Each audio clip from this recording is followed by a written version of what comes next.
The single most telling moment of Donald Trump's presidency came in July 2018 when he spoke to a VFW gathering in Kansas City. "Stick with us," Trump told the crowd at that time.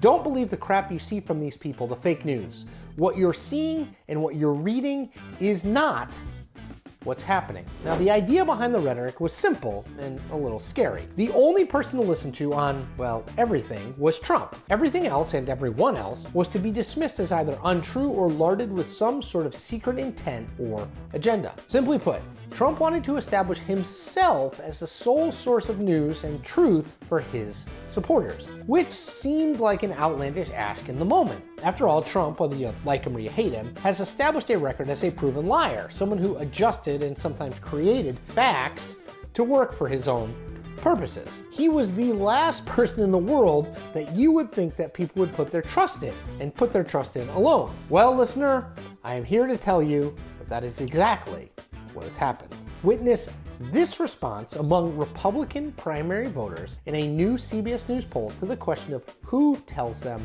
the truth. Check it out.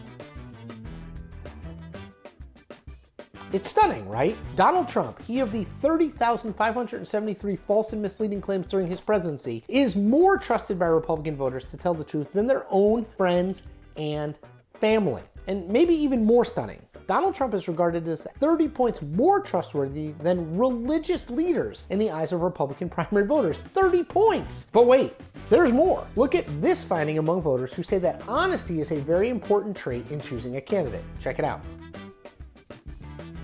Now, a little bit of this is influenced by the fact that in the broader CBS News poll, Trump is running away with the nomination. Trump is at 62%, with Florida Governor Ron DeSantis in second place at just 16%. So when you're that far ahead, you're likely to lead on a lot of these attribute questions. But still, the idea of Donald Trump as honest broker is something I never thought I would live to see. And it is the single greatest trick he has ever pulled on the Republican electorate. By the way, if you're asking, Trump's previous greatest trick, convincing lower middle class white voters that he, a son of privilege, whose brand is built on luxury, is somehow their voice. Quite a trick. Now, I've avoided to date all of the talk, which is prevalent on Twitter and on the liberal left, that the best way to understand Trumpism is to think of it as a cult built around a single strong leader. I've always felt like that was reductive and sort of unhelpful. But data points like these make me reconsider that line of thinking. How else do you explain the belief that Donald Trump is the person Republicans most trust to tell them the truth? This is, after all, a man who admitted in his Art of the Deal memoir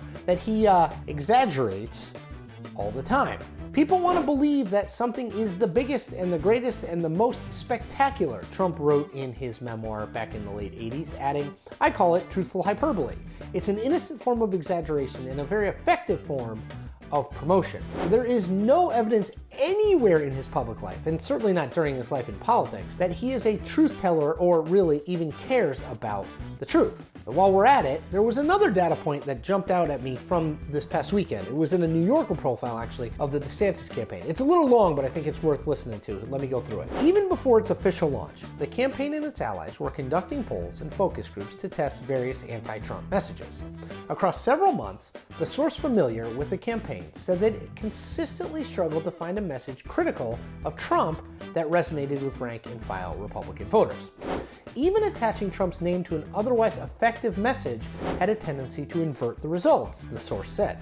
If a moderator said that the COVID lockdowns destroyed small businesses and facilitated the largest upward wealth transfer in modern American history, 70% of the Republicans surveyed would agree.